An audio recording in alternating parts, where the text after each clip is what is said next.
How's it going today, guys? Go ahead and get started. Appreciate you guys coming. Since it's our first Monday, just kind of review what we'll do on Mondays. I'll go back through and give a recap of the game since we've watched the film and evaluated as a staff.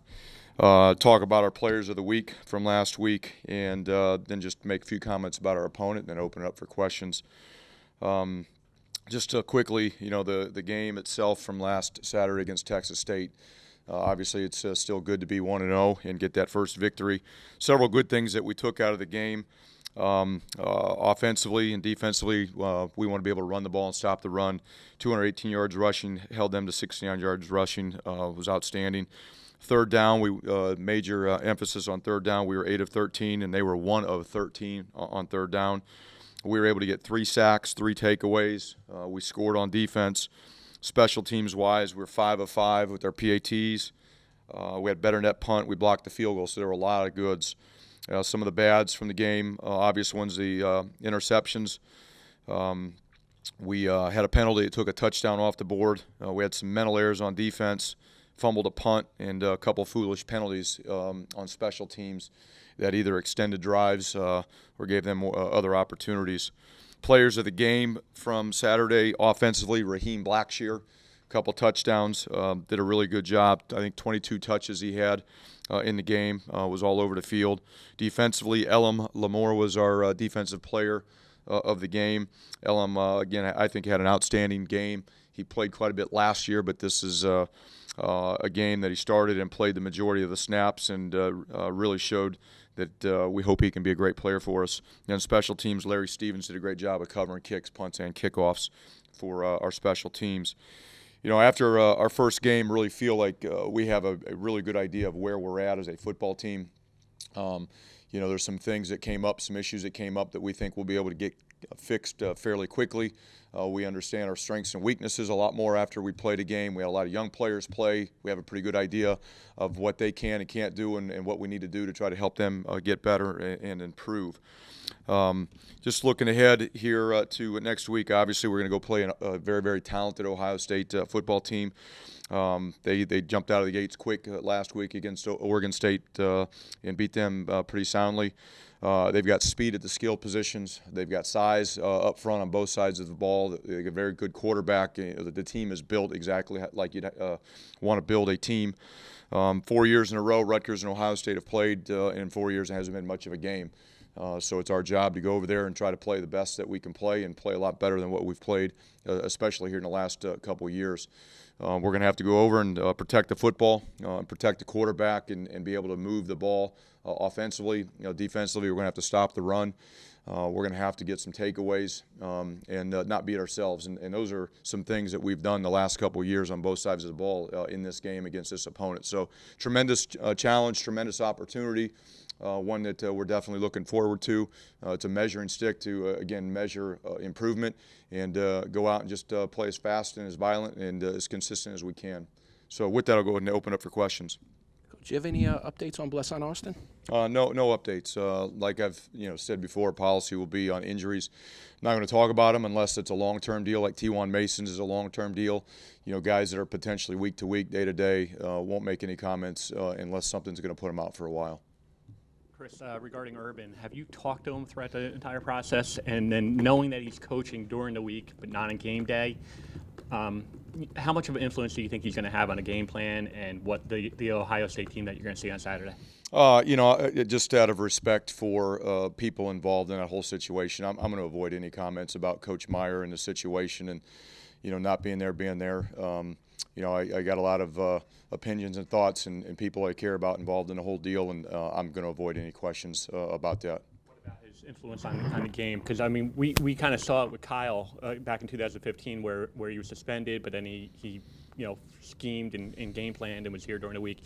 What type of impact do you think that he'll have just on game planning the game? I've never been in that situation before, so I can't comment on what that's even like, to be honest with you, from a staff standpoint. He's the head coach. He's very involved in a lot of aspects of the program, so I would assume he'll be heavily involved in game planning. But again, I'm not there. Never been in that situation before, so it's hard for me to make any comments about it. Does it change anything in terms of maybe in-game kind of the analytics or such of what the tendencies that might be called, particularly on fourth downs or going for it, stuff like that? Yeah, again, guys, I'm going to refrain from making any comments about Ohio State. You know, if you want to talk about our team, we can talk about our team. If you want to talk about what we see from their players, but in terms of making comments about Coach Meyer and him being there or not there, I'm not going to do that. And hopefully you guys respect that. Chris, will you look at film from last year's game much, or are you just focused on last week's film? No, both. We will look back. We always look back at common opponents from last year and look at things that we did well, things we didn't do well. How did they attack us? We'll look at those things. But there are a lot of new players on the field for both sides, but especially for them. There are a lot of new players. So we'll look a lot at game one here, but we'll go back and look at a lot of games from last year, including ours. What is different with the new players this year for Ohio State? What do you see from that first game? Well, they're talented. You know, that's the number one thing that stands out. Again, they've got size, they've got speed. They play really hard. They're physical. You know, that's what stands out. When you recruit really well, you develop really well, and you go to bowl games, you get those extra practices. When one guy leaves and another guy steps in, there's really, not a lot of drop off, and that's been the case at Ohio State for a number of years, and that's the case, still, right now today, based on what I've seen from last Saturday's game. John McNulty and Greg Schiano worked together, obviously, for a lot of years here and then over in Tampa. I'm wondering, that relationship, is that an advantage either way? John knowing Greg's defense and Greg knowing John's offense, is that an advantage either way? Well, I would say no, because it's a completely different situation. What Greg does defensively is what he does because of the players that he has today, not what he would have had, whether it be in Tampa or here at Rutgers. What John does offensively is based on the players that we have here at Rutgers today and not what would have been here years ago or what they had in Tampa or what he's had at other NFL stops. So, no, I don't think that that is necessarily an advantage. It's still about the players that they have, that we have, that can go out and execute calls. You structure what you're going to do offensively and defensively around the now. There are philosophical things that people believe in that you're going to carry with you wherever you go, but there are certain things X and O wise you've been able to do one year in one place that you can't do at another. So I don't look at it that way. Chris, when you look at the offense, other than the obvious of scoring enough points and winning the game and time possession and all that, is this kind of how you envisioned the offense and what you wanted for this offense when you got here, and now it seems like you have the pieces and you have the coordinator to finally do it?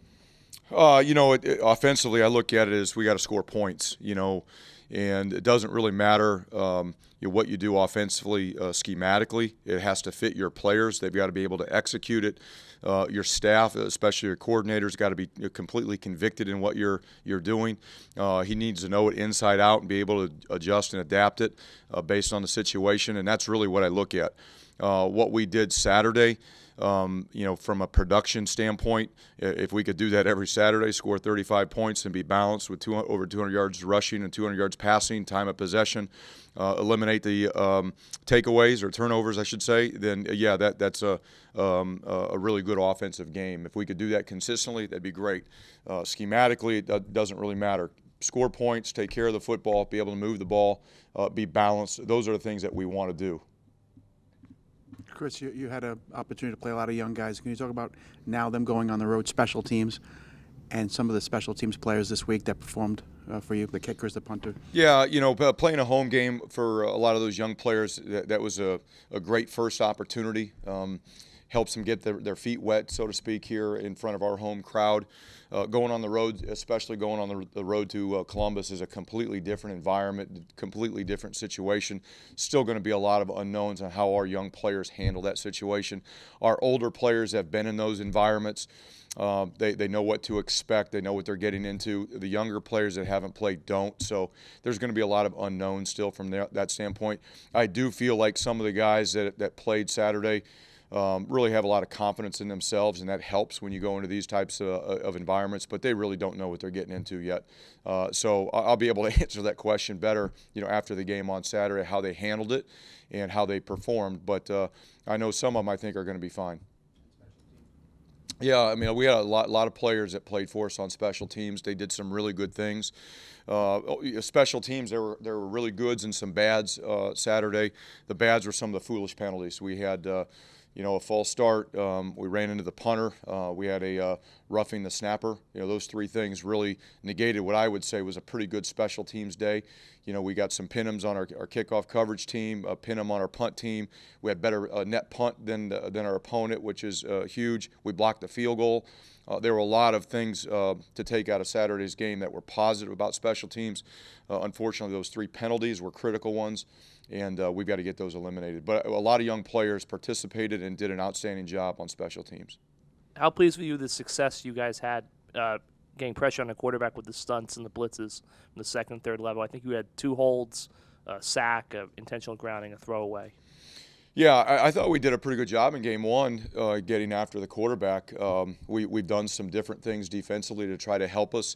It's been no secret that that's an area that we have to improve on. We talk about takeaways and being able to get more takeaways. Well, we have to get after the quarterback and get them in third and long situations more for that to happen.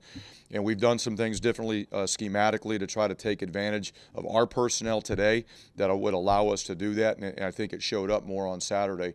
We were more multiple than what we've been, really more multiple than what I've been for quite a while as a defensive coach, which is what we need to be. Now, there's a fine line there, how to be multiple and not have too much and have a lot of mental errors, because we had some on Saturday, more than I would like.